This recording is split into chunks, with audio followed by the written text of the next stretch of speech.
नोंसोरखौथ' नुहैखासिगोन गामियाव जै बर' हारिनि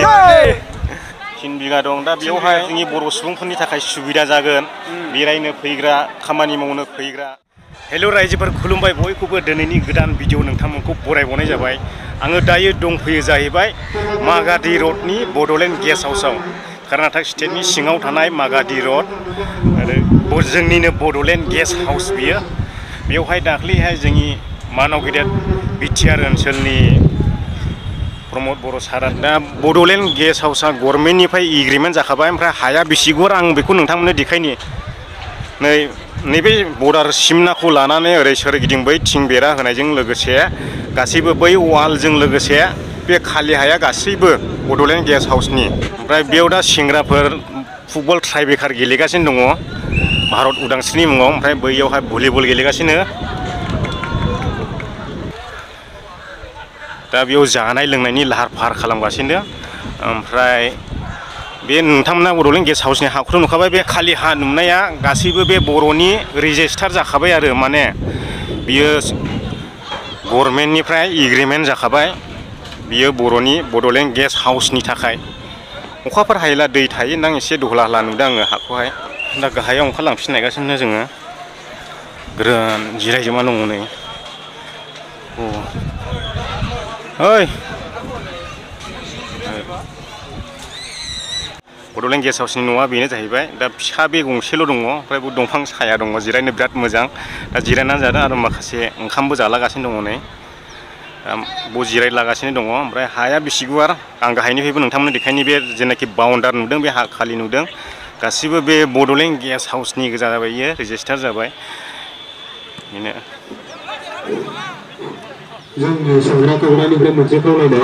ट्राइबेकार जागासिनो दङ ट्राइबेकार जायो दा जानो जिरायलाबायनो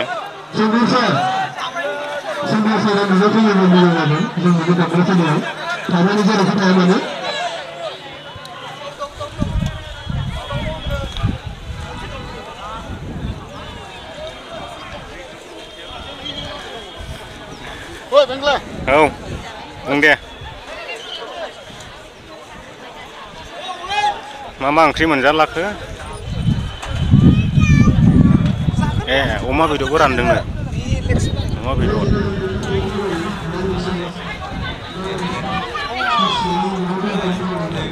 ओंखाम ओंख्रि जोबलाना दङ जाला जोबबाय बियो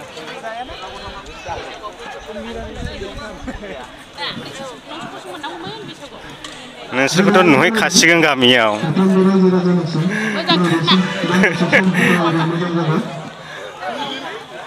ओंख्रि मोनाखै दाबो मैदो नोंनिलाय बोरायालाय नोंनि बोराया नों हारसिंल'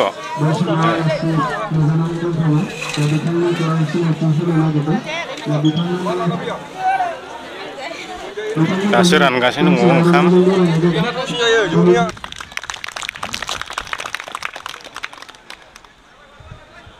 आरो जोंनि गेजेराव दंबावो प्रतिमा ब्रह्म बिथांखौबो गांसे आर'नाइजों मान बावनो थाखाय गुरैयै खावलायनाय जाबाय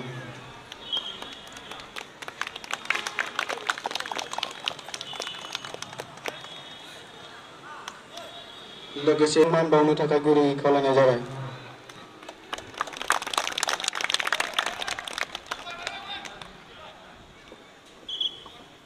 गोजोननाय थाबाय दा आं गिबियावनो दिनैनि बे मेलाव नुजाफैनाय आलासि सारमोनखौ फंनैसो रायजोफोरनि सिगाङाव दिनैनि बे 15 आगष्टनि सोमोन्दै एसे बिबुंथि लानो थाखाय आं जों जाग्रोनायसै दायो बयनिफ्रायबो सिगां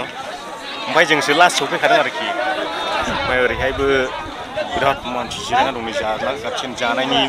लाहार फाहार खालामजोब्बाय ओमफ्राय दा जोङो जाखांनानैहाय दसे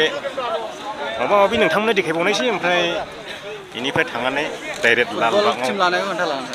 औ फुटबल टिमबो लाबावबाय बेसेबां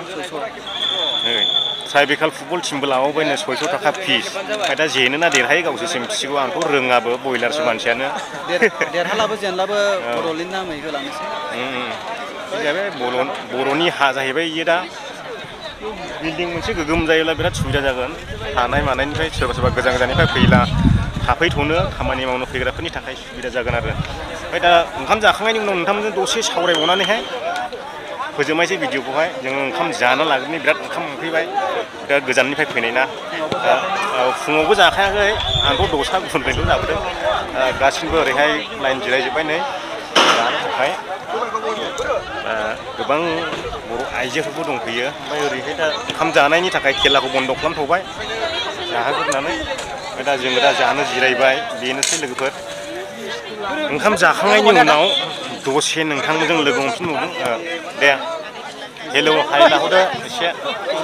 बिथांमोना बड'लेण्ड गेस्ट हाउसनिबो थागिबि जाहैबाय खामानि मेम्बारफोर सफैबाय होनब्ला ओंखामा जाग्रोनि होनब्ला लोगोफोर दा जोङो जाखां लोंखां लोगो मोनबाय दिनै गोजोननाय मोनदों आंबो लोगो मोननानै आं बिनि फल'वार्सखा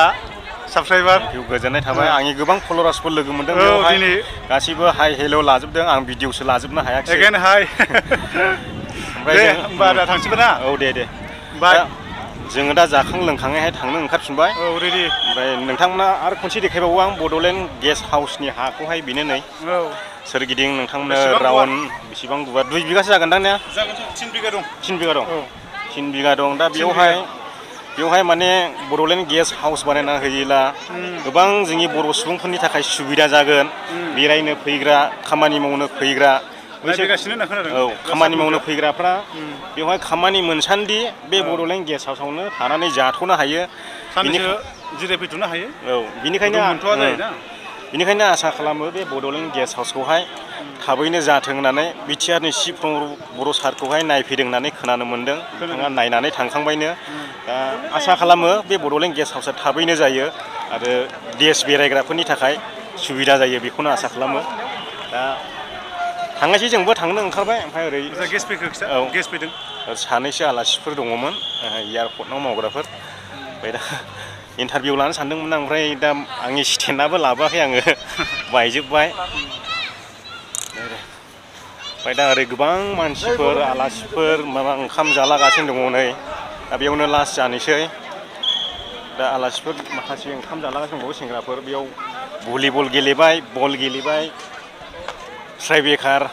सोर देरहाखो सोर जेनखो मिथिला आङो बेखौबो दा गासैबो माखासे थांनो ओंखारफिनजोब्बाय नायनो हागोन नोंथांफोर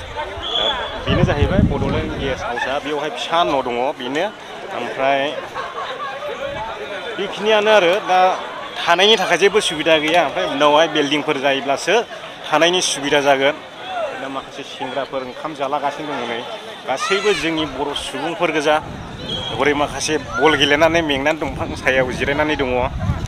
हायाथ' बिराद मोजां 3 बिगा दङनो नोंथांमोना लास्टआवहाय बे भिडिअखौ नुदोंब्ला शेयार खालामो दाबाव आं बेखौनो नोंथांमोननिसिम खावलायनानैहाय दिनैनि भिडिअखौ बेयावनो फोजोबबाय गोजोनथोंसै बयनिसिमबो जै बर' हारिनि जै बर' हारिनि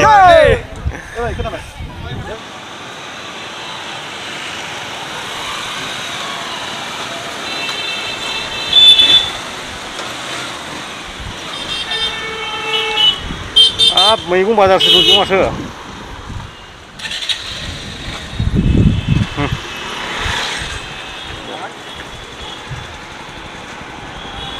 मैगं बाजार जानो